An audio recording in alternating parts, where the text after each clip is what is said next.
Hi, everybody. Welcome to May's Week 3 Vibecast. This is for May 16th through May 22nd. I know that you're all hoping that I'm going to tell you this is going to be a chill week after this last week, but we still have some shifts coming. It's not as shifty as it was last week. We have the sun moving into Gemini and Gemini season beginning.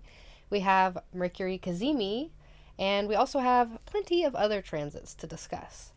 This is also the first week where Jupiter in Aries is activated, so you really get to see what Jupiter moving into Aries is going to be like for you. And so the beginning of the week may feel a little bit sleepy or distracting compared to the high energy eclipse from last weekend, but by the end of this week, it'll be a little bit of a different story. So let's just dive in. Like I said, the beginning of the week might be or might feel a little bit lethargic or lazy, maybe like a slippery fish, not letting you get a grasp on something. These vibes will be strong until after Tuesday, May 17th, when Mars exacts its conjunction with Neptune at 25 degrees Pisces. So the way we take action and the way that we get things done may be a bit different than usual around this time. Priorities shifting to a bit more emotional perspectives. Intuition and psychic senses will be a lot stronger. Imagination and creativity a lot more vivid. It's a great time for art projects, harnessing this creativity. It's also a good time for brainstorming any creative ideas. A great time for romance. It's a fairly romantic time, possibly stirring up some physical chemistry in some ways. Like I said, energy levels may be a bit lower, a bit more cozy, lazy vibes.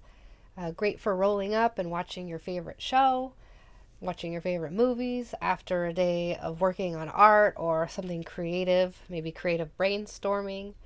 People with planets or points around 25 degrees of Aries, Scorpio, Pisces, and especially the risings will be noticing this vibe the most. And the next day, on Wednesday, May 18th, the Sun in Taurus trines Pluto at 28 degrees Capricorn, allowing for a boost of inner strength and security, possibly. It's a very productive day, so that's useful for the middle of the week, handing you the reins and putting you in a comfortable position of leadership and autonomy in your own life, but even literal leadership with a project of some kind or a leadership position. It's also a day of transformation and alchemy, so taking your power back in a situation or showing another layer of capability. It's a good day to get things done. It's productive. It's good to work or compromise with someone in an authority position or do some sort of healing around your relationship with your inner ruler or emperor archetype. Even if you don't think you're much of a leader, we all have a leader inside of us somewhere. So it's just the part of us that can take control and do a thing, and we all can do this for ourselves in some way. So maybe some sort of like joyful secret comes out, or like something that was hidden that gets exposed or brought to light in a way that helps you or makes you happy, like good news in some way. So people with planets or points in Leo, Taurus, and Capricorn, especially the risings, will be feeling this the most viscerally on Wednesday. Very productive. And the energy the following day brings in some agreeable energy, some more. And so on Thursday, May 19th, we have Mercury, who is retrograde in Gemini, sextiling Jupiter at 1 degree Aries. So this is the first activation of Jupiter in Aries that I was talking about earlier, besides the moon, a lunation. But this is where we'll see what difference Jupiter here is making in our lives. So the last time Mercury was in this position was May 1st. So you can also look back to those days in your agenda to see what was happening and get a possible idea of what to expect on Thursday. Mercury and Jupiter working together always allows for some sort of agreement or compromise, the sharing of knowledge and information.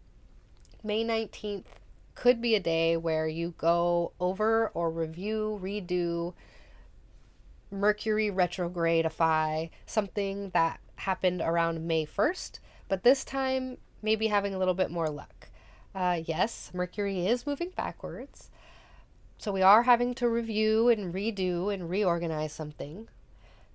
Bummer. But with this magic wand-esque sextile from Jupiter, we can expect the redo to be blessed with major effectiveness.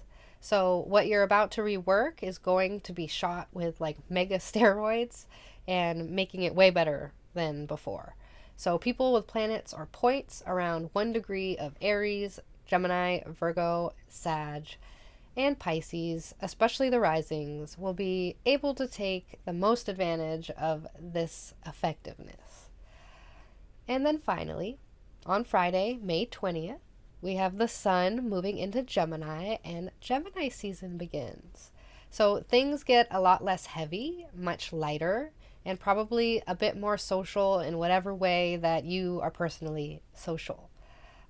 Whether that's a social butterfly person or a virtual social butterfly person, but a light shines on Gemini things like communicating, writing, speaking.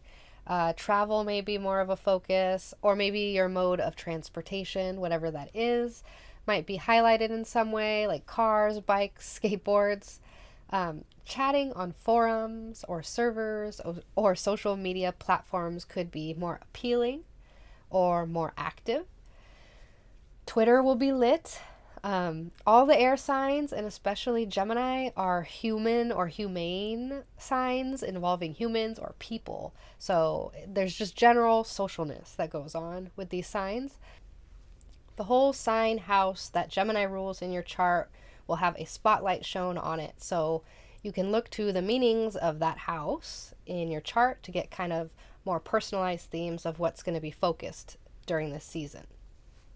For example, if you're a Leo rising, Gemini season ushers in a very social time, bringing in more friend hangs, more time spent with colleagues, spending time in friend groups, and just feeling especially chatty and communal. If you're a Virgo rising, this is a time where you'll be a lot more visible to everyone in your life, and a spotlight is shining in your career in some way. And overall, for all of us, things lighten up and feel a bit more airy. At the same time, essentially, as the sun enters Gemini, it conjoins Mercury retrograde at 0 degrees. So that'll be exacting on Saturday, May 21st. Gemini and Virgo risings will be feeling a little bit crispy at this point, tired probably, until Saturday when Mercury has its rebirth, conjoining the sun and forming its cazimi. A cazimi is when a planet is at the exact same degree and minute as the sun. And so this is an inferior conjunction because Mercury is retrograde, telling us that we're halfway through the Mercury retrograde. So goody gumdrops. That's exciting. A cazimi is also exciting because when a planet joins the heart of the sun, it gets blessed and purified in some way. So cazimis often bring aha moments or new information that really helps you in some way, or some sort of like blessing or good luck or like synchronicity, some sort of meant to be moment. And cazimis provide major downloads. So this is a good day to meditate. It's a good day to try and figure something out, brainstorm, journal, take advantage of the possible lightning moments of knowledge. Any form of talks, socializations, communications, travels, all these Mercury themes, technology stuff will all be carried through unharmed in a chariot. Even though Mercury is retrograde, it'll be blessed by the heart of the sun on Saturday, and so there's good luck happening with Mercury themes. So if it feels right, get it done Saturday, May 21st. At the very least, light a candle, write your intention down, sit in the sun, close your eyes, breathe for 5 minutes on Saturday. Expect some sort of blessing, download, or new information. It'll be provided for topics that the whole sign house of Gemini represents in your chart. again, so look to the meaning of the house in your chart. Geminis and Virgo risings will be the ones feeling the most exhausted at this time, but also possibly getting the strongest downloads from the Cazimi. And then on Sunday, we have multiple aspects happening on Sunday, May 22nd, wrapping up the weekend. First off, Mars in Pisces sextiles Pluto at 28 degrees Capricorn, which kind of adds some power, intensity, drive, willfulness to the last day of the weekend. So we'll be feeling this over the weekend most likely. Mars and Pluto working together is very productive and very single-minded. It's a great day if you need a push to get something finished. It's good energy for weeding, gardening, any home projects, organizing. Also a great time for anything water-related, washing a car, cleaning a pool, etc. Creative energy will be prominent, a productive time to work on stuff. It's also a time for depth. We have Pluto here, so we have a layer of transformation happening, which could just be cleaning, that kind of transformation. Or maybe we're involved or see a person who is really feeling this transit. So someone probably with planets or points around 28 degrees of Capricorn or Pisces. That same day, on Sunday, the bustling busyness of Gemini might slow down a little bit when Mercury retrogrades back into Taurus.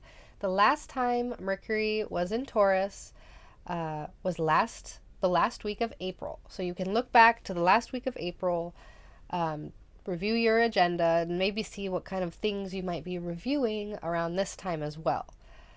Some sort of redo, reorganization, review is in order from around that time. This might feel like a pain in the ass, but we are getting closer to Mercury stationing direct at 26 degrees Taurus on June 3rd.